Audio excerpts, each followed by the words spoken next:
My dear students, आज हम लोग फंडामेंटल ऑफ कंप्यूटर का पार्ट 9 वीडियो में आज आगे सीपीयू से हम लोग सीखेंगे। आज हम लोग क्या करेंगे, रीड करेंगे सीपीयू क्या होता है, इसके आगे भी और सब क्या क्या चीज़ है इसमें बारे में जानेंगे।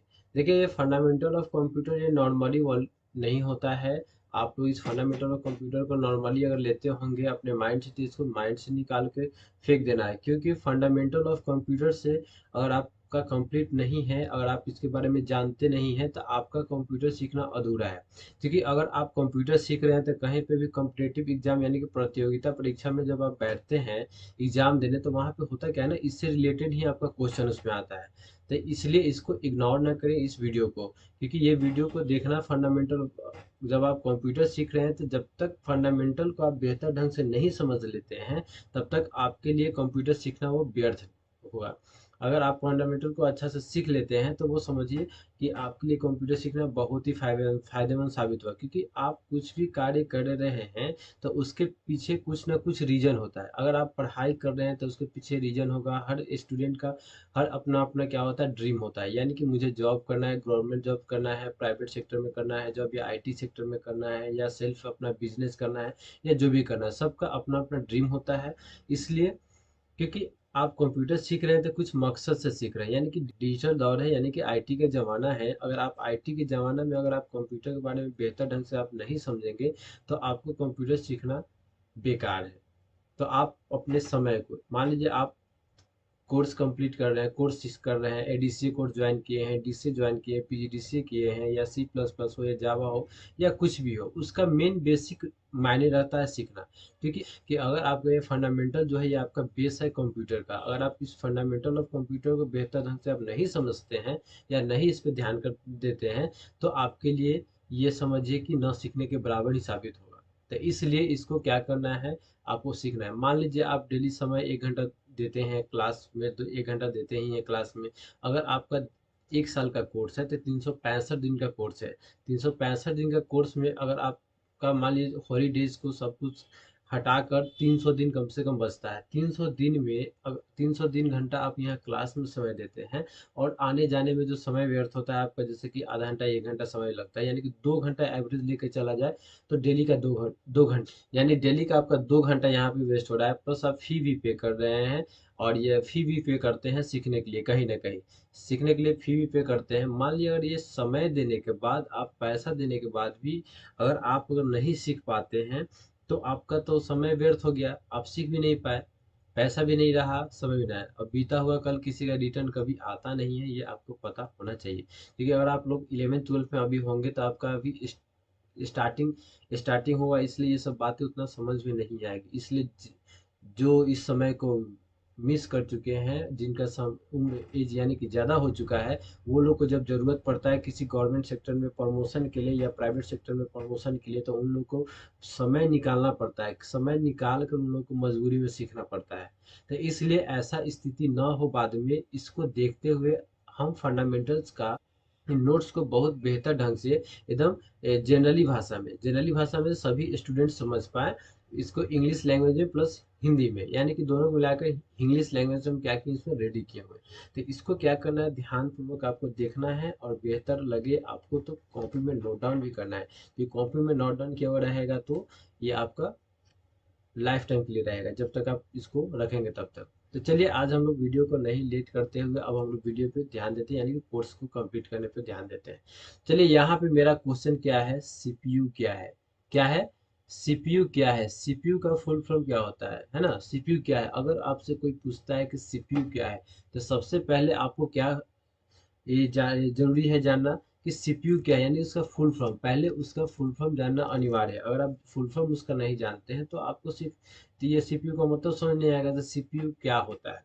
तो चलिए, इसके बारे में सीपीयू क्या होता है इसके बारे में हम लोग सीखते हैं।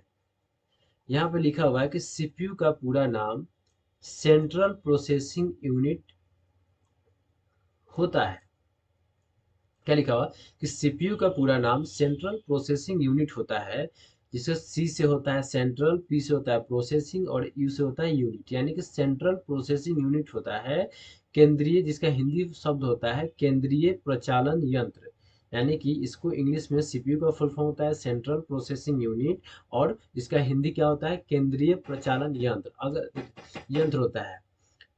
ठीक है, उसके बाद लिखा हुआ है कि जिसे जिसे कंप्यूटर का दिमाग भी कहा जाता है। अगर आपसे कोई पूछता है क्वेश्चन कि what is the brain of computer, है ना, यानी कि कंप्यूटर का ब्रेन क्या है, माने क्या होता है, तो आप वहाँ पे ये भी वहाँ पे ऑप्शन डाल सकते हैं कि सीपीयू। यानी कंप्यूटर का ब्रेन किसे कहते हैं, सीपीयू को बोलते हैं। किसको, तो सेंट्रल प्रोसेसिंग यूनिट को। तो उसको हिंदी में क्या बोलते हैं, केंद्रीय प्रचालन तंत्र बोलते हैं। ठीक है, इसलिए यहाँ पे लिखा हुआ है कि जिसे कंप्यूटर का दिमाग भी कहा जाता है। यानी कि सीपीयू को, ये जो आपका सीपीयू जो है, इस सीपीयू को क्या बोलते हैं, कंप्यूटर का दिमाग भी कहा जाता है। क्योंकि हर इंसान का जो दिमाग होता है, जो दिमाग वर्क जो कहता है वही शरीर उसको क्या करता है कि मूवमेंट में आता है या उसको समझता है। उसी तरह से ये सीपीयू है, सीपीयू जो बोलेगा जो करेगा उसके अकॉर्डिंग क्या होगा कि सब कुछ वर्क होगा। ठीक है, तो वही लिखा हुआ है इस पे कि सीपीयू का पूरा नाम सेंट्रल प्रोसेसिंग यूनिट होता है। यानी कि सीपीयू का पूरा नाम सेंट्रल प्रोसेसिंग यूनिट होता है, जिसे कंप्यूटर का दिमाग भी कहा जाता है। जिसे कंप्यूटर का दिमाग भी कहा जाता है क्योंकि यही सारे निर्देशों को प्रोसेस करता है। यानी कि यह जो है सीपीयू जो है ना, सभी निर्देश को यानी कि क्या करता है, प्रोसेस करता है।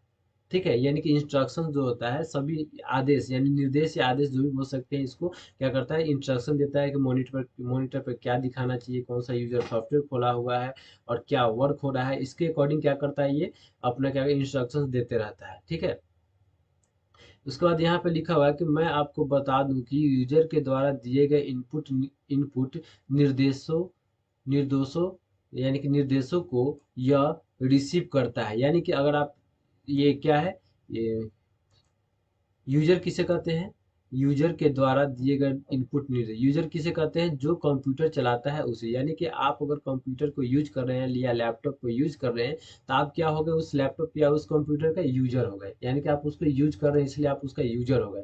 तो वही इस पे लिखा हुआ है कि मैं आपको बता दूं कि यूजर के द्वारा दिए गए निर्देशों को यह रिसीव करता है। यानी कि जो यूजर उसमें टाइप करेगा या जो ओपन करेगा, जो सॉफ्टवेयर ओपन करेगा, उसको ये क्या करता है, रिसीव करता है और उसके आधार पर सभी सॉफ्टवेयर को चलाता है। यानी कि यूजर जो वर्क करता है, यूजर जो चाहता है जैसे कि टैली में बिलिंग करना हो, तो ये क्या करेगा, इस टैली को ओपन कर देगा। वही इस पे लिखा हुआ है कि उसके आधार पर सभी सॉफ्टवेयर को चलाता है। यानी कि यूजर जो यूज करते, यूजर के निर्देश के अनुसार जो यूजर जो चाहता है, निर्देश देता है कंप्यूटर को, वो रिसीव करता है, उसके आधार पर क्या करता है, ये उसके आधार पर सॉफ्टवेयर को चलाता है और फिर बाद में हमें आउटपुट के रूप में इसका रिजल्ट देता है। यानी कि उसके बाद जब यूजर जब कोई निर्देश दे, जैसे टैली में अगर कोई बिलिंग का वर्क हो, बिल का टैली का वर्क, टैली को ओपन किया तो क्या किया, ये रिसीव करता है यूजर के बात को कि ये क्या करना चाहता है, यूजर जो चला रहा है क्या करना चाहता है, यानी कि वो टैली को ओपन करना चाह रहा है। उसके बाद उस आधार पर सॉफ्टवेयर को चलाता है। यानी कि टैली जब ओपन हो गया तो उसके अकॉर्डिंग अब टैली का जो फंक्शन है उसको ये चलाएगा। ऐसा नहीं कि टैली को ओपन किया तो माइक्रोसॉफ्ट वर्ड या माइक्रोसॉफ्ट एक्सेल का उसमें चलने लगेगा, है ना। तो इस वही लिख रहा है कि यूजर के द्वारा दिए गए इनपुट निर्देशों को यह रिसीव करता है। ये यूजर, जैसे कि हम कंप्यूटर को चला रहे हैं, तो हम जब चलाएंगे ना कंप्यूटर को, जो निर्देश देंगे यानी कि जो सॉफ्टवेयर ओपन करेंगे, तो वो क्या करता है, वो एक्सेप्ट करता है यानी कि रिसीव कर लेता है और वो जो सॉफ्टवेयर ओपन है उसके अकॉर्डिंग उसका वर्क करना ये काम करता है। और फिर बाद में लिखा हुआ है कि और फिर बाद में हमें आउटपुट के रूप में उसका रिजल्ट देता है, जो मॉनिटर के स्क्रीन पर दिखाई देता है। यानी कि उसके बाद हम जो वर्क करते हैं वो क्या करता है, मॉनिटर यानी कि डिस्प्ले जो होता है ना, डिस्प्ले पर आपको क्या करेगा, मॉनिटर पर क्या करेगा, ये दिखाएगा। ठीक है, यानी कि आप सीपीयू के बारे में बेहतर ढंग से समझ गए। अगर आपसे पूछता है, कहीं पे ये जरूरत होगा, तो आप यहाँ पे क्या कर सकते हैं, उसको बता सकते हैं। ठीक है, इसमें देखिए आप कितना क्वेश्चन, एक क्वेश्चन में कितना क्वेश्चन निकला है। सीपीयू का पूरा नाम, सीपीयू क्या होता है, देखिए सीपीयू क्या होता है में क्या निकला, सीपीयू का पूरा नाम सेंट्रल प्रोसेसिंग यूनिट होता है ना। यानी सीपीयू का फर्स्ट हो गया सेंट्रल प्रोसेसिंग यूनिट, जिसे कंप्यूटर का दिमाग भी कहा जाता है, दूसरा क्वेश्चन, क्योंकि ये सभी निर्देशों को प्रोसेस करता है, तीसरा क्वेश्चन हो गया, है ना। उसके बाद फिर यहाँ पे लिखा हुआ है, चौथा क्या लिखा हुआ है कि यूजर के द्वारा दिए गए इनपुट निर्देशों का को रिसीव करता है ये, यानी कि जो यूजर निर्देश देता है उसको रिसीव करता है। और पांचवा क्या होगा, ये फिर बाद में आउटपुट के रूप में मॉनिटर स्क्रीन पर दिखाई देता है, यानी कि दिखाता है कि यूजर क्या कर रहा है अभी, है ना। अगर आपका डिस्प्ले नहीं रहे, आप क्या कर रहे हैं पता नहीं चलेगा। वही यहाँ पे देखिए इंग्लिश में लिखा हुआ है कि the full name of the CPU is central processing unit, यानी कि सीपीयू का पूरा नाम सेंट्रल प्रोसेसिंग यूनिट होता है। Are called the brain a computer because it process all instruction, जो कि कंप्यूटर जो होता है, कंप्यूटर का ब्रेन भी कहा जाता है, जो कि सभी कंप्यूटर के इंस्ट्रक्शंस को प्रोसेस करके दिखाता है, ठीक है, या इंस्ट्रक्शंस को एक्सेप्ट करता है। देखिए आपको जो बेहतर लगे इसमें वो लिख लीजिएगा, हिंदी में बने तो हिंदी, इंग्लिश में बने तो इंग्लिश में, जैसे आपको बेहतर लगे वैसे क्या कीजिएगा, इसको लिख लीजिएगा, ठीक है।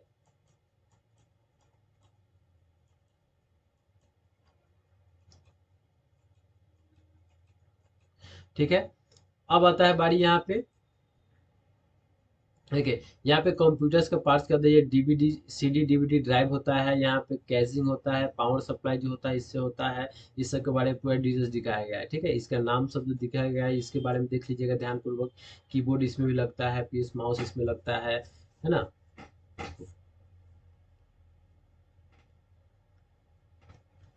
देखिए यहाँ पे नोट में क्या लिखा हुआ है, कि नोट में क्या लिखा हुआ है कि एक सीपीयू के अंदर कई सारे इंस्ट्रूमेंट्स लगे होते हैं, यानी कि एक सीपीयू के अंदर बहुत सारे इंस्ट्रूमेंट्स यानी कि बहुत सारे सामान लगे रहते हैं, जैसे कि ये सब हो गया, देखिए बहुत सारी चीजें यहाँ पे दिख रहा है, ये सब बहुत सारे इंस्ट्रूमेंट्स लगे होते हैं।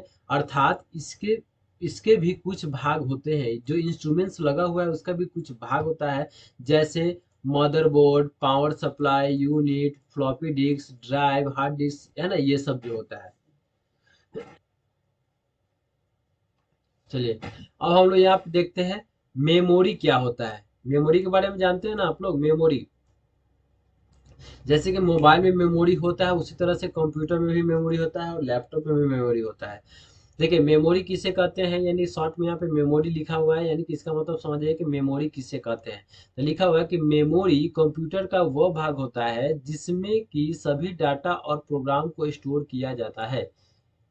क्या होता है, मेमोरी कंप्यूटर का वह भाग होता है जिसमें कि सभी डेटा को और प्रोग्राम को स्टोर करके रखा जाता है। जैसे कि आपके मोबाइल में जो चिप यानी कि मेमोरी लगा रहता है उसका वर्क क्या होता है, यानी कि उसमें आपका सॉफ्टवेयर हो गया, फोटो हो गया, वीडियोज हो गया, कोई डॉक्यूमेंट फाइल हो गया, पीडीएफ फाइल हो गया, यानी ये सभी चीज को क्या करता है अपने अंदर वो रखता है बचा के, है ना। वो इसमें लिखा हुआ है कि मेमोरी कंप्यूटर का वो भाग होता है जिसमें कि सभी डेटा और प्रोग्राम को स्टोर करके या स्टोर किया जाता है, इसमें स्टोर किया जाता है। स्टोर को हिंदी में क्या बोलते हैं, इकट्ठा करना, है ना, इकट्ठा करके रखता है।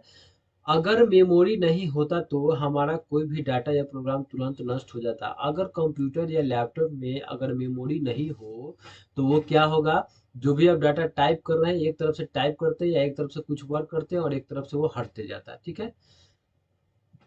और हम दोबारा उसे एक्सेस नहीं कर पाएंगे, यानी कि नहीं कर पाते। उसके बाद दोबारा जब वो आपके पास मेमोरी नहीं रहता है कंप्यूटर में, तो वही लिखा हुआ है अगर मेमोरी नहीं होता तो हमारा कोई भी डाटा या प्रोग्राम तुरंत नष्ट हो जाता है, यानी कि मेमोरी अगर नहीं रहता तो डाटा नष्ट हो जाता। तो उसके बाद हम दोबारा फिर उस प्रोग्राम को एक्सेस नहीं कर सकते। जैसे कि अगर आज आप एम एस पेंट में या ये सभी चीज में अगर आप क्या किए हैं कि वर्क किए हैं, अगर आपके कंप्यूटर या लैपटॉप में मेमोरी नहीं है तो वो वर्क तुरंत नष्ट हो जाएगा, यानी कि हट जाएगा, यानी कि सेव नहीं कर सकते हैं। और जब सेव नहीं कर सकते हैं तो फिर नेक्स्ट डे या नेक्स्ट टाइम जैसे आप यूज करना चाहिएगा तो आपका यूज नहीं हो पाएगा, ठीक है। देखिए यूनिट्स ऑफ मेमोरी, यानी कि मेमोरी का यूनिट्स जो होता है कितना बराबर कितना होता है ना, इसके बारे में बताया गया है। देखिए यहाँ पे क्या लिखा हुआ है कि बिट वन बिट बराबर होता है किसके, बाइनरी डिजिट के बराबर, यानी कि एक बिट बराबर कितना होता है, बाइनरी डिजिट, ठीक है।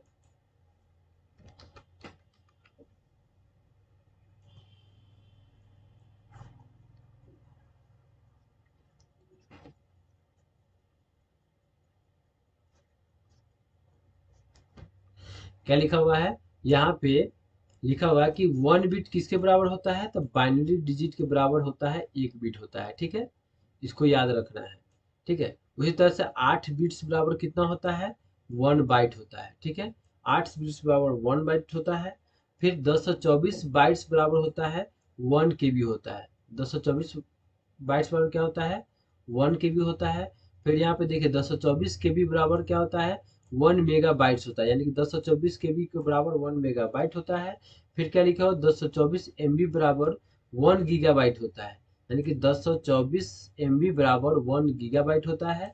उसके बाद 1024 जीबी बराबर होता है, 1024 जीबी बराबर होता है 1 टेट्राबाइट, है ना, यानी कि 224 जीबी बराबर होता है, यानी कि 1 टेट्राबाइट, यानी कि टीबी, 1 टीबी, है ना। उसी तरह से 1024 यहाँ पे एमबी बराबर होता है क्या, 1 जीबी, यानी कि जीबी का फुल फॉर्म होता है गीगाबाइट। इसी तरह से वो 1024 जीबी बराबर होता है 1 टेट्राबाइट, यानी कि 1 टेट्राबाइट। उसके बाद फिर क्या लिखा हुआ है कि 1024 टीबी बराबर, यानी कि 1024 टीबी बराबर क्या होता है, 1 पेटाबाइट, है ना। इसको याद रखना है। फिर उसके बाद यहाँ पे आ जाता है बारी की 1024 पीबी, 1024 पीबी यानी कि पेटाबाइट बराबर होता है 1 एक्साबाइट। ठीक है, 1024 पेटाबाइट बराबर होता है 1 एक्साबाइट। फिर 1024 एक्साबाइट होता है 1 जेटाबाइट, 1 जेटाबाइट, है ना, 1 जेटाबाइट।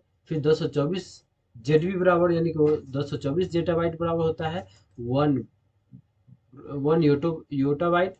उसके बाद फिर 1024 योटाबाइट बराबर होता है 1 प्रोटोबाइट होता है ना। ये सबको क्या करना है, ध्यान से हम लोग को समझना है। ठीक है,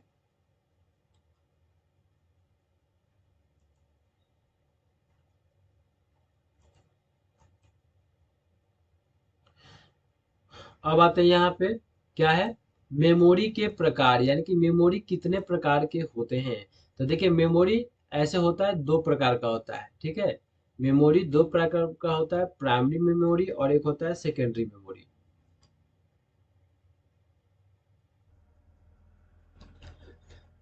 चलिए अब मेमोरी के प्रकार के बारे में हम लोग क्या करते हैं, समझते हैं, है ना। यहाँ पे लिखा हुआ है मेमोरी के प्रकार, यानी कि मेमोरी कितने प्रकार के होते हैं। तो चलिए पहला होता है प्राइमरी मेमोरी होता है, यानी कि प्राथमिक मेमोरी, और दूसरा होता है सेकेंडरी मेमोरी। देखिए यहाँ पे नीचे लिखा हुआ होगा सेकेंडरी मेमोरी, कहाँ गया कहाँ गया, देखिए यहाँ पे क्या लिखा हुआ है, दूसरा में लिखा हुआ है सेकेंडरी मेमोरी, यानी कि द्वितीय द्वितीयक मेमोरी या द्वितीय मेमोरी भी इसको बोल सकते हैं। चलिए प्राइमरी मेमोरी के बारे में जानते हैं। लिखा हुआ है कि प्राइमरी मेमोरी का डिफिनीशन लिखा हुआ है। देखिए एक बात हम आपको बताना चाहेंगे कि देखिए जो वीडियो जो हम डालते हैं ना, यूट्यूब पे वीडियो डालते हैं या क्लास के ऐप पे, जैसे कि पीके कंप्यूटर जो अपना क्लास का ऐप है, पीके कंप्यूटर क्लास का, प्ले स्टोर से आप डाउनलोड कर लीजिएगा। वो जो दोनों जगह पर जो डाला जाता है ना, यानी कि चलिए अब मेमोरी के बारे में हम लोग क्या करते हैं, जानते हैं। चलिए अब हम लोग क्या करते हैं, मेमोरी के प्रकार के बारे में रीड करते हैं। ठीक है, मेमोरी कितने प्रकार का होता है, तो मेमोरी होता है 2 प्रकार का होता है। पहला हो गया आपका प्राइमरी मेमोरी, जो कि होता है प्राथमिक मेमोरी, और दूसरा होता है सेकेंडरी मेमोरी, जिसको द्वितीय मेमोरी बोलते हैं। चलिए प्राइमरी मेमोरी का डिफिनीशन हम लोग क्या करते हैं, देखते हैं, यहाँ से समझते हैं।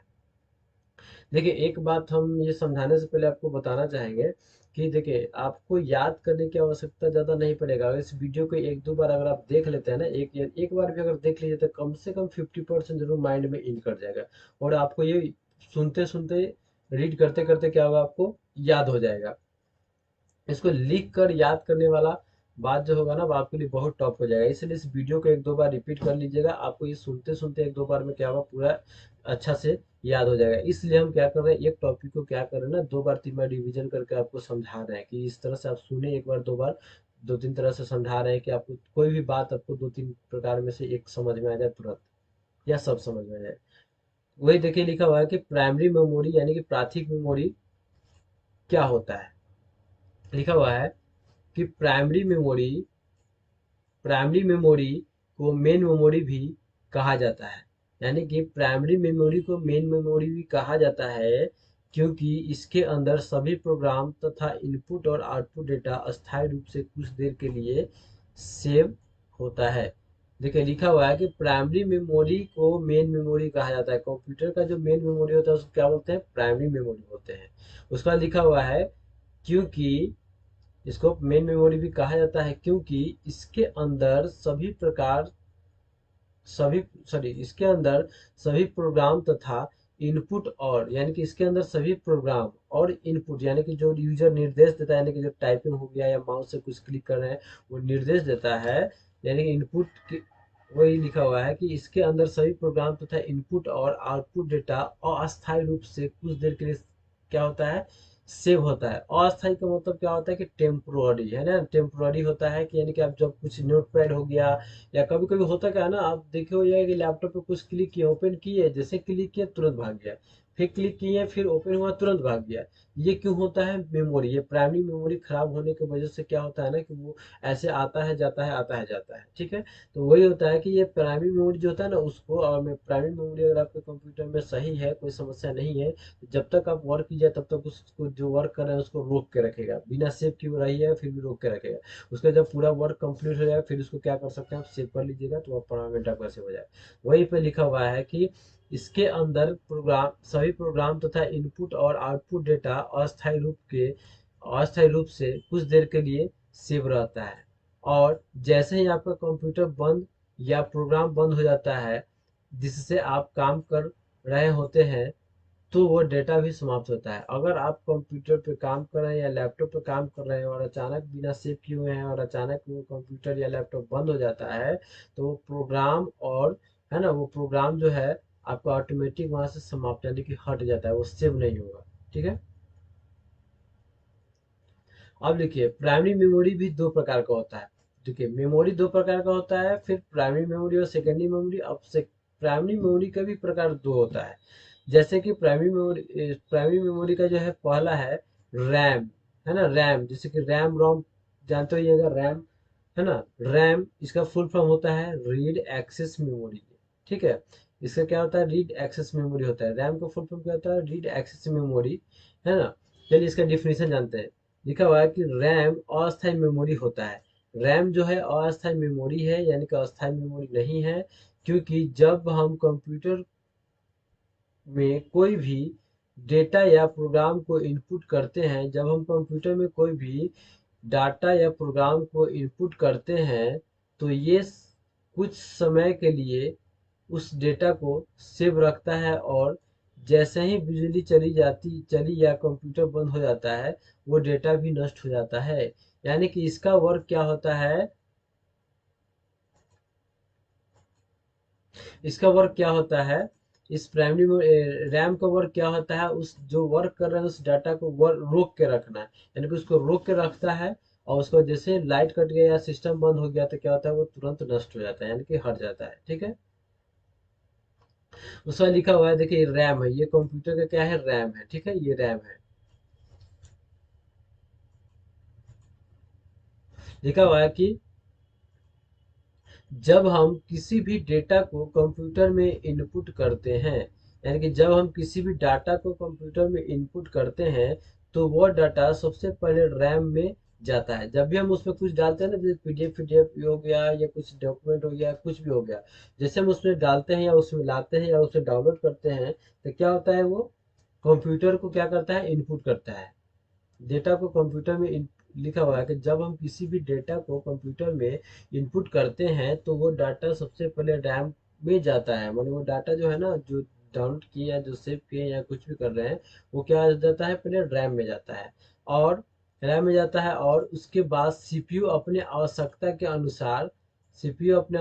अनुसार वहां से प्राप्त करता है। यानी कि यह रैम क्या करता है? रैम के पास सभी डाटा चला जाता है, उसके बाद वहां से सीपीयू क्या करता है? जरूरत के अनुसार जो यूजर यूज करना चाह रहा है उसके अकॉर्डिंग क्या करता है? उसको एक्सेप्ट करता है, ठीक है, आवश्यकता के अनुसार वहां से प्राप्त करता है।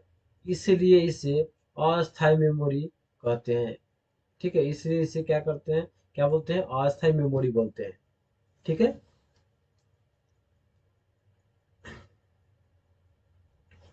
उसके बाद लिखा हुआ है यहाँ पे कि मैं आपको बता दूं कि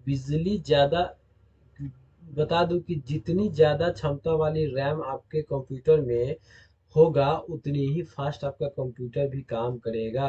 यानी कि आपके कंप्यूटर में जितना बेहतर है कि 2 GB से ज़्यादा, 4 GB, 6 GB, 8 GB या 1 TB के, जितना GB का रैम हो, जितना ज़्यादा होगा उतना ही बेहतर कंप्यूटर आपका काम करेगा और वो क्या करेगा,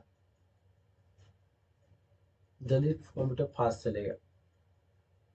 इसी में है, दूसरा क्या है, पहला था रैम, दूसरा है क्या, रोम। यानी कि रोम का फुल फॉर्म होता है रीड ओनली मेमोरी। ये क्या करता है, रीड करता है। उसमें लिखा हुआ है कि इसके नाम से ही पता चल रहा है कि ये एक ऐसा मेमोरी होता है, माने इसके नाम से ही पता चल रहा है कि ये एक ऐसा मेमोरी होता है, इसका इस्तेमाल किसी भी डेटा को रीड करने यानी पढ़ने के लिए किया जाता है ना। यानी कि ये रोम जो होता है ना, किसी भी डाटा को रीड करने के लिए यानी कि पढ़ने के लिए किया जाता है कि वो रीड करता है कि क्या इसमें डाटा है।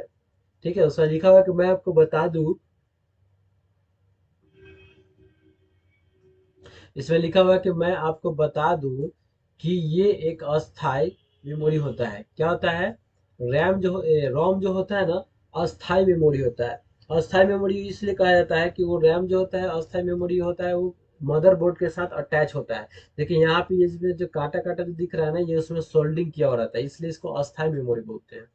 ठीक है, उसका लिखा हुआ है कि इसलिए जब बिजली चली जाती है या प्रोग्राम बंद हो जाता है जिस पर हम काम कर रहे होते हैं, तो ये डेटा इसके अंदर अस्थायी रूप से सुरक्षित रहता है और कोई भी डेटा नष्ट नहीं होता है। यानी कि जब बिजली चले जाए या कुछ भी चले जाए, उससे पहले अगर आपका डॉक्यूमेंट सेव है, तो क्या होता है कि ये रैम जो होता है ना, रोम जो होता है, क्या करता है, इसको एक्सेप्ट करके रखता है अपने अंदर, जो कि नष्ट नहीं होने देता है। लाइट कटने के बाद भी कुछ भी होने वाला, क्योंकि ऑलरेडी सेव हो चुका है, ऑलरेडी जलता है।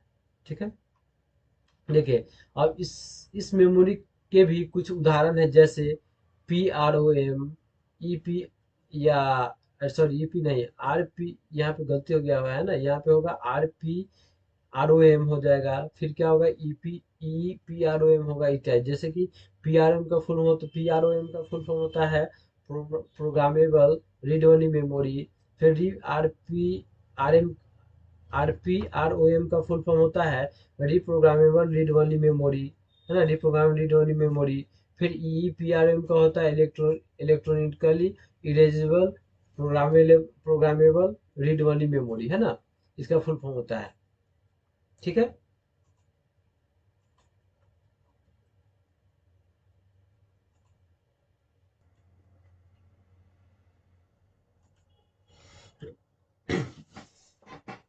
देखिए यहाँ पर क्या है, रोम रोम का कुछ उदाहरण दिया हुआ है।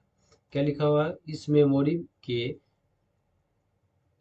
के भी कुछ उदाहरण है। यानी कि रोम का भी कुछ उदाहरण है, जैसे कि PROM, RPROM, EEPROM, है ना। यहाँ पे मिस मिस ये लिखा हुआ है ना, ये गलत हो चुका है, इसलिए यहाँ RP होगा यहाँ पे। ठीक है, इसलिए यहाँ पे देखिए लिखा हुआ है, पहला का है क्या है, PROM, इसका फुल फॉर्म होता है प्रोग्रामेबल रीड ओनली मेमोरी। ठीक है, उसी तरह से होता है RPROM। ठीक है, यानी कि रिप्रोग्रामेबल रीड ओनली मेमोरी। ठीक है, उसके बाद होता है EERPORM, यानी कि electronically erasable programmable read only memory. ठीक है, ये हो गया।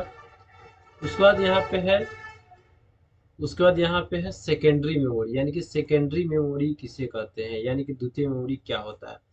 लिखा हुआ है कि द्वितीय मेमोरी को बाह्य मेमोरी भी कहा जाता है ना। द्वितीय मेमोरी को बाह्य मेमोरी भी कहा जाता है, क्योंकि ये CPU के बाहर होता है और ये सहायक मेमोरी के रूप में कार्य करता है। ठीक है, जैसे कि द्वितीय मेमोरी किसे कहते हैं, जैसे पेन ड्राइव हो गया, CD हो गया, DVD हो गया, ये सब होता है द्वितीय मेमोरी है, जिसमें कि कुछ स्टोरेज रहता है, जैसे 10 GB, 20 GB, 100 GB, 150 GB, 500 GB, 1 TB होता है ना। ये द्वितीय मेमोरी होता है, इसमें लगाइए, कुछ लेना है उसमें से स्टोरेज ले लीजिए, खाली कर लीजिए और इसको निकाल कर रख दीजिए कहीं भी। ये कंप्यूटर में लगे हुए रहना हमेशा के लिए नहीं होता है। ठीक है, यूज हुआ निकाल कर रख लिए। और रैम क्या होता है, रैम और रोम क्या होता है, वो ऑलरेडी उसमें लगा रहता है CPU में।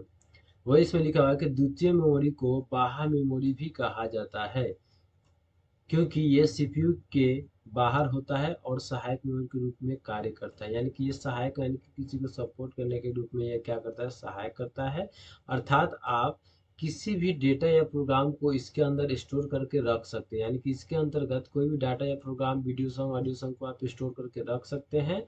इसके अंदर कोई डाटा या प्रोग्राम कभी नष्ट नहीं होता। यानी कि इसमें अगर आप स्टोर करके रखते हैं ना, तो ये डाटा और प्रोग्राम क्या होगा, कभी भी ये नष्ट नहीं होगा, यानी कि खराब नहीं होगा। उसका लिखा हुआ है कि साथ ही साथ मैं आपको बता दूं कि स्टोरेज क्षमता काफ़ी ज़्यादा होती है। स्टोरेज क्षमता काफ़ी ज़्यादा होती है। आप जितनी कीमत वाली मेमोरी खरीदेंगे उतनी ज़्यादा आपको स्टोरेज दिया जाएगा। कह रहा है कि इसका जो है इस स्टोरेज क्षमता बहुत ज़्यादा होता है। आप जितना प्राइस लगाएंगे, जितना पैसा लगाएंगे, उतना का खरीद सकते हैं। एक कैपेसिटी, यानी कि उसमें मेमोरी की कैपेसिटी ज़्यादा होगा। जैसे कि hard disk, floppy disk, CD, DVD, memory disk, pen drive इत्यादि। यानी कि हार्ड डिस्क में भी आप क्या, ये कंप्यूटर में लगता है, उसमें भी स्टोर करके रख सकते हैं। फ्लॉपी डिस्क पुराने ज़माने में आता था, उसको उसमें भी रखा जाता था। सीडी जो कैसेट होता है उसमें लगा कर रखते थे। डीवीडी कैसेट होता है उसमें स्टोर करके रखा जाता था। और मेमोरी डिस्क यानी कि इसमें भी रखा जाता है। जैसे मोबाइल की मेमोरी हो गई, इसमें उसका क्या है, पेन ड्राइव है ना, यानी कि पेन ड्राइव में भी इसका यूज किया जाता है। ठीक है। और इत्यादि, इसमें और सारा बहुत चीज हो सकता है। चलिए अब यहाँ पे बात आता है हार्ड डिस्क का। ठीक है। हार्ड डिस्क किसे कहते हैं, इसमें लिखा हुआ है कि हार्ड डिस्क, यानी कि हार्ड डिस्क क्या होती है, यानी यह किसे कहते हैं। लिखा हुआ है कि हार्ड डिस्क एक स्टोरेज डिवाइस है। हार्ड डिस्क जो है, यहाँ पे जो लिखा हुआ है ना, एचडीडी लिखा हुआ है, यानी कि हार्ड डिस्क जो होता है एक स्टोरेज डिवाइस है जिसका इस्तेमाल कंप्यूटर के सभी डाटा को स्टोरेज करने के लिए किया जाता है। देखिए इसमें लिखा हुआ है कि अब चाहे वो कोई भी डॉक्यूमेंट्स, जैसे video video song, audio song, software या अन्य कोई भी फाइल हो सकता है ना। यानी कि इसमें आप स्टोरेज में आप कुछ भी रख सकते हैं। जैसे डॉक्यूमेंट्स में जैसे वीडियो हो गया, वीडियो सॉन्ग हो गया, या आपका ऑडियो सॉन्ग हो गया, या सॉफ्टवेयर है, या कोई भी फाइल हो सकता है। ठीक है। डाटा को परमानेंटली स्टोर कर लेता है ना। यानी कि यह जो है, ये डाटा सभी को परमानेंटली अपने पास स्टोर कर रख लेता है ना। उसमें लिखा हुआ है कि आप जब चाहे तब किसी भी डाटा को देख या डिलीट या फिर उस पर पुनः काम कर सकते हैं। यानी कि इसमें जो रहेगा, कोई भी जो चीज़ डाटा जो रखा हुआ रहेगा उसको एडिट कर सकते हैं, डिलीट कर सकते हैं, जब मन तब देख सकते हैं, है ना। ये सब चीज़ें कर सकते हैं इसमें। ठीक है।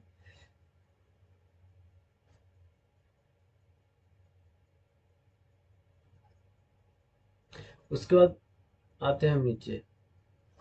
उसका लिखा हुआ है कि हार्ड डिस्क, देखिए यहाँ पे लिखा हुआ है कि हार्ड डिस्क कई तरह के होते हैं। अब ये इसकी कंपनी और इसके दिए जाने वाले स्टोरेज स्पेस पर निर्भर करता है। जैसे हार्ड डिस्क होता है ना, बहुत सारा कंपनी, तोशिबा हो गया, जेब्रॉनिक्स हो गया, या एचसीएल हो गया, ये सब चीज़ का होता है हार्ड डिस्क। और बहुत सारा कंपनी बनाती है। तो कंपनी कोई भी हो सकता है, डिपेंड करता है कि हाँ हार्ड डिस्क जो है कितना कैपेसिटी है, कितना जीबी का है, उसके अकॉर्डिंग लिखा हुआ है कि इसी अनुसार इसकी कीमत निर्धारित की जाती है। यानी कि हार्ड डिस्क का स्टोरेज कैपेसिटी के अनुसार उसका प्राइस डिसाइड किया जाता है। अब 80 GB, 160 GB, 320 GB, 480 GB, 1 TB, 500 GB भी होता है ना। ये इत्यादि में से किसी भी एक स्टोरेज स्पेस को चुन सकते हैं और इससे खरीद सकते हैं। मगर आप अपने ज़रूरत के अनुसार ही खरीदें। यानी कि इसके अनुसार, जैसे 80 GB का हो, 160 GB का हो, 320 GB का हो, 480 GB का हो, 500 GB भी होता है, 1 TB भी होता है, इससे ज़्यादा भी होता है। तो इसमें आपको देखना है कि अपने आवश्यकता के अनुसार आपको क्या करना है, आपको इसमें खरीदना है। ऐसा नहीं कि जो सबसे ज़्यादा है उसी को खरीद लिया, तो पैसा ज़्यादा वेस्ट करने से कोई फायदा नहीं है। जो ज़रूरत है वो खरीदेंगे हम। अब आता है बारी यहाँ पे फ्लॉपी डिस्क का। फ्लॉपी डिस्क क्या होता है ना। तो लिखा हुआ है कि ये एक ऐसी एक्सटर्नल मेमोरी डिस्क होती है। ये एक ऐसी एक्सटर्नल एक्सटर्नल का मतलब क्या होता है, इंटरनल और एक्सटर्नल। एक्सटर्नल का मतलब क्या होता है, बाहरी मेमोरी डिस्क होती है। बाहरी मेमोरी डिस्क होती है जिसमें कि आप बहुत ही कम मात्रा में डेटा को रख सकते हैं। है ना, यानी कि इसमें बहुत ही कम मात्रा में डाटा को रख सकते हैं।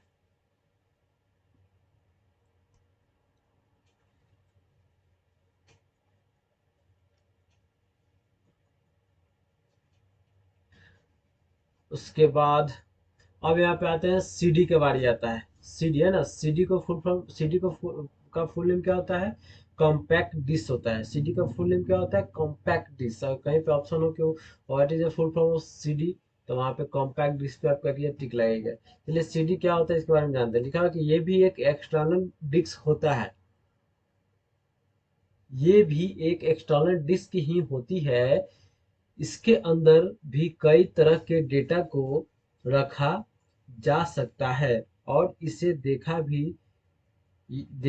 या रीड किया जा सकता है। यानी कि ये भी एक एक्सटर्नल यानी कि बाहरी डिस्क होता है, जो होता है इसके अंदर कई तरह के यानी कई प्रकार के डेटा को रखा जा सकता है और देखा या रीड किया यानी कि पढ़ा जा सकता है। इसके अंदर आप कई तरह के चीज़ों को स्टोर कर रख सकते हैं। इसके अंदर कई तरह की चीज़ों को स्टोर करके आप रख सकते हैं, जैसे फ़िल्म हो गया, वीडियो हो गया, है ना, वीडियो सॉन्ग, ऑडियो सॉन्ग हो गया, सॉफ्टवेयर हो गया इत्यादि। इसमें भी आप रख सकते हैं, लेकिन ये कम मात्रा में आपको रहेगा, है ना, यानी कि इसमें ज़्यादा मात्रा में नहीं रख सकते। इसका कैपेसिटी जो होता है, स्टोरेज कैपेसिटी बहुत कम होता है, 2 GB 1.5 GB का होता है। अब आता है, देखिए यहाँ पे क्या है, मेमोरी डिस्क। क्या है यहाँ पे, मेमोरी डिस्क क्या होता है, जैसे कि चिप, मोबाइल में जो चिप लगता है वो मेमोरी डिस्क है ना, ये 16 GB का है। लिखा हुआ है कि ये भी एक तरह का एक्सटर्नल डिस्क ही होता है, जिसमें कि आप कई तरह के जिसमें कि आप जिसमें कि आप कई तरह के चीजों को जिसमें कि आप कई तरह के चीजों को स्टोर करके रख सकते हैं, जैसे ऑडियो सॉन्ग, वीडियो सॉन्ग, है ना, सॉफ्टवेयर इत्यादि। यानी कि इसमें भी आप कई चीज को स्टोर करके रख सकते हैं।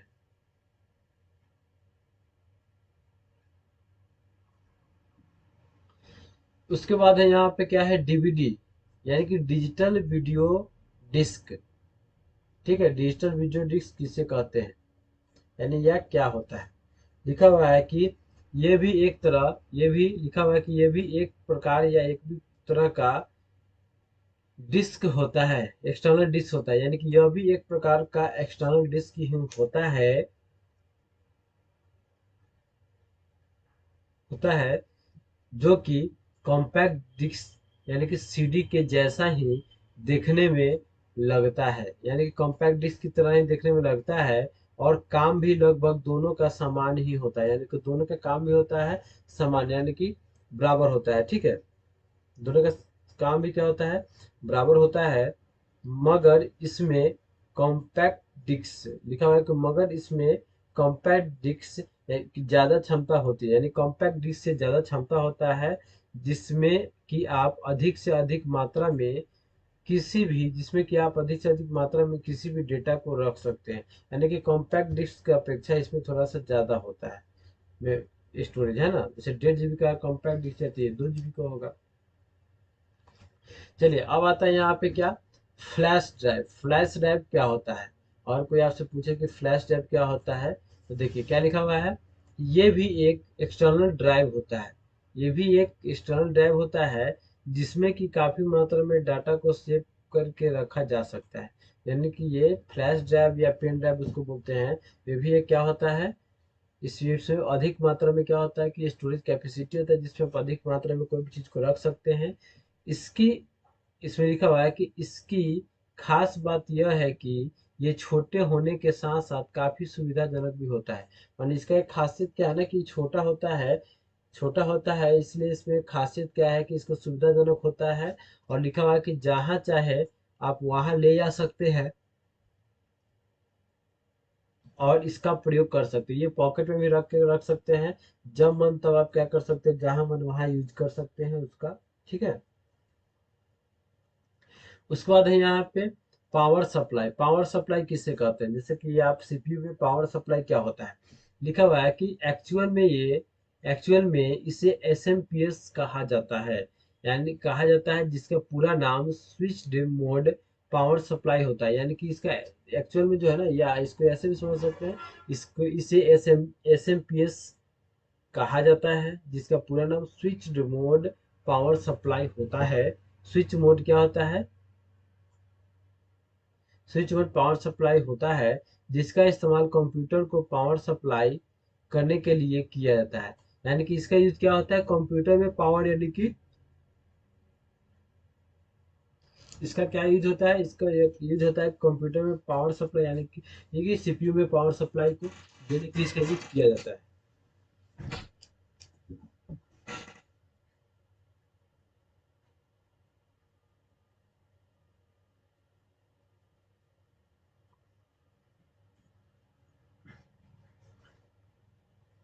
देखिए इसमें क्या लिखा हुआ है, एक्सपेंशन कार्ड। एक्सपेंशन कार्ड क्या होता है, लिखा हुआ है कि इसके नाम से ही पता चल रहा है, इसमें एक्सपेंशन कार्ड क्या होता है, लिखा हुआ है कि इसके नाम से ही पता चल रहा है कि यह ये एक तरह का, यानी कि एक प्रकार का कार्ड है। यानी कि एक्सपेंशन कार्ड एक प्रकार का कार्ड है जो कि कंप्यूटर की गुणवत्ता को बढ़ाने के लिए प्रयोग होता है।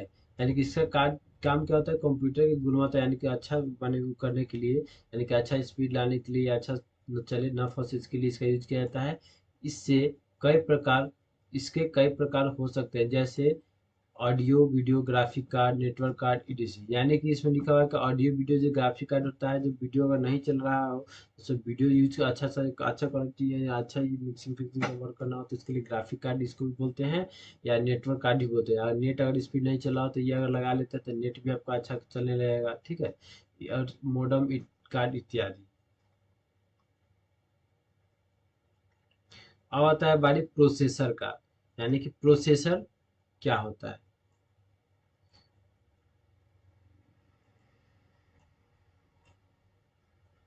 क्या बोलते हैं इसे, प्रोसेसर क्या होता है, ठीक है।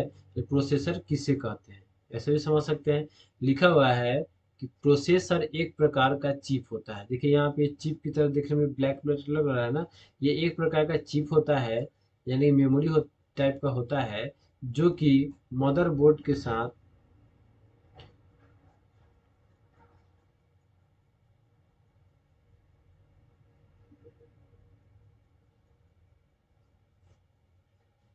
क्या लिखा हुआ है कि प्रोसेसर एक प्रकार का चिप होता है जो कि मदरबोर्ड के साथ जुड़ी हुई रहती है। ये जो होता है मदरबोर्ड के साथ इसको सोल्डिंग किया हुआ रहता है, यानी कि चिपका हुआ रहता है, ठीक है। लिखा हुआ है कि ये कंप्यूटर के मस्तिष्क की तरह काम करता है।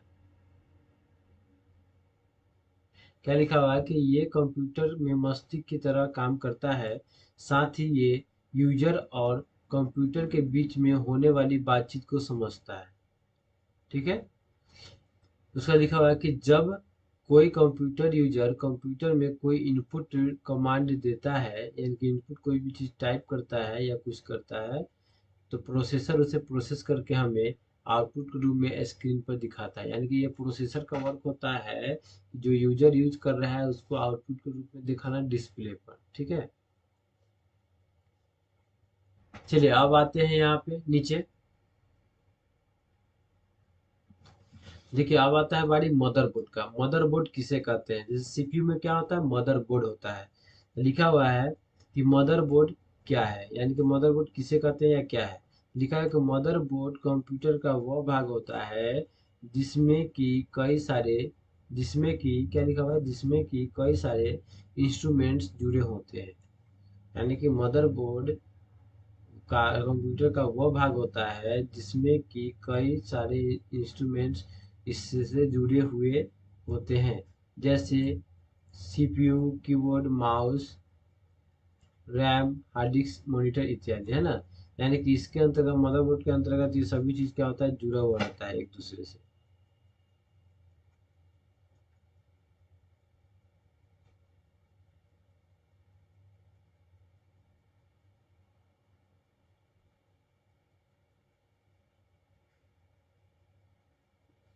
ठीक है। इसमें लिखा हुआ है कि मदरबोर्ड कंप्यूटर का वह भाग होता है जिसमें कि कई सारे इंस्ट्रूमेंट्स जुड़े हुए होते हैं, जैसे CPU, mouse, keyboard, RAM, hard disk, monitor इत्यादि। यानी ये चीज इसमें क्या होता है, जुड़ा हुआ रहता है, ठीक है। उसके बाद चलिए अब आगे देखते हैं क्या है।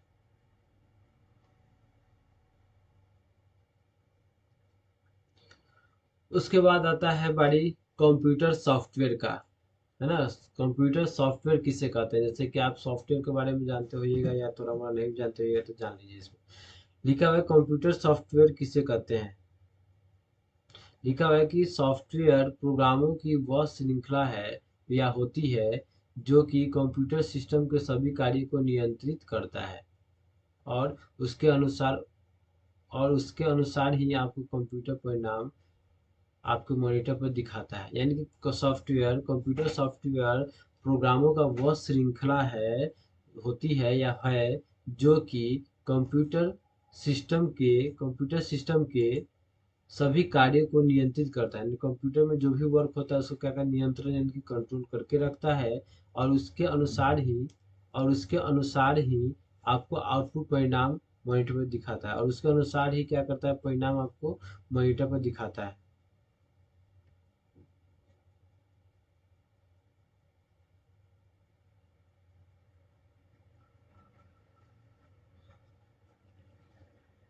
उसका लिखा हुआ है कि जब आप जिस प्रकार का सॉफ्टवेयर अपने कंप्यूटर में यूज करेंगे, आप जिस प्रकार या तरह का सॉफ्टवेयर अपने कंप्यूटर में यूज करेंगे, आपको उस प्रकार का परिणाम आपकी स्क्रीन पर दिखाया जाएगा। ठीक है, दिखाया जाएगा। उसका लिखा हुआ है कि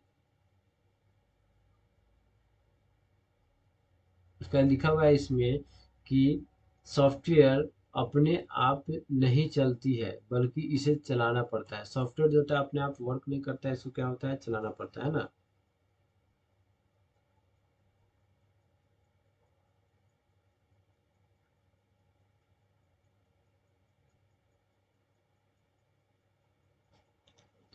ठीक है, देखिए यहाँ पे लिखा हुआ है सॉफ्टवेयर को छुआ नहीं जा सकता है बल्कि देखा जा सकता है। सॉफ्टवेयर को क्या कर सकते हैं हम लोग, छू नहीं सकते, सिर्फ उसको देख सकते हैं हम लोग। ठीक है, जैसे कि उदाहरण में यहाँ पे लिखवा दिए हुए हैं, उदाहरण में लिखा हुआ है कि Microsoft Office, Photoshop, Microsoft Paint, WordPad इत्यादि, है ना। ये सब चीज क्या है, सॉफ्टवेयर है, सिस्टम सॉफ्टवेयर है। सॉरी, ये सब क्या है, सॉफ्टवेयर है। इसको आप देख सकते हैं लेकिन आप क्या कर सकते हैं, छू नहीं सकते हैं। लिखा सॉफ्टवेयर के प्रकार, सॉफ्टवेयर कितने प्रकार के होते हैं, तो सॉफ्टवेयर कितने प्रकार के होते हैं, तीन प्रकार के। पहला होता है सिस्टम सॉफ्टवेयर, दूसरा होता है एप्लीकेशन सॉफ्टवेयर और तीसरा होता है यूटिलिटी सॉफ्टवेयर, है ना। ये तीन प्रकार का सॉफ्टवेयर होता है।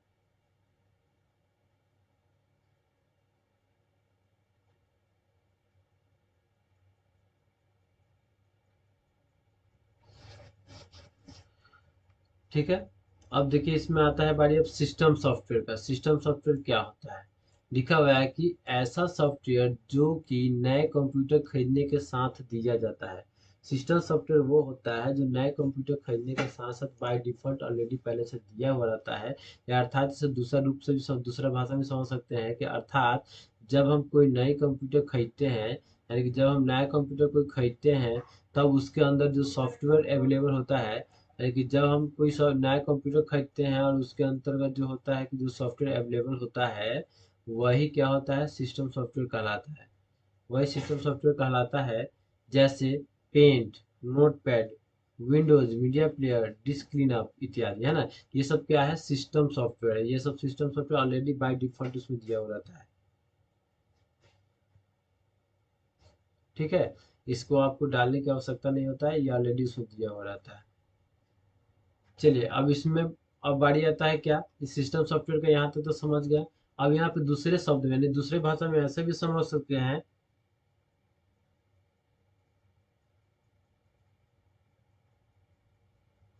दूसरे भाषा में समझते हैं, लिखा हुआ है कि सिस्टम सॉफ्टवेयर एक ऐसा सॉफ्टवेयर होता है जो हार्डवेयर को कंट्रोल करता है। सिस्टम सॉफ्टवेयर एक ऐसा सॉफ्टवेयर होता है जो हार्डवेयर को कंट्रोल करता है ताकि सभी एप्लीकेशन सॉफ्टवेयर अच्छे तरीके से काम करे, है ना। इसमें लिखा हुआ है कि सिस्टम सॉफ्टवेयर एक ऐसा सॉफ्टवेयर होता है जो हार्डवेयर को कंट्रोल करता है ताकि सभी एप्लीकेशन सॉफ्टवेयर अच्छे तरीके से काम करे। ठीक है, हार्डवेयर क्या होता है, हार्डवेयर आगे पता चलेगा, हम बताएंगे आपको। ठीक है, इसमें लिखा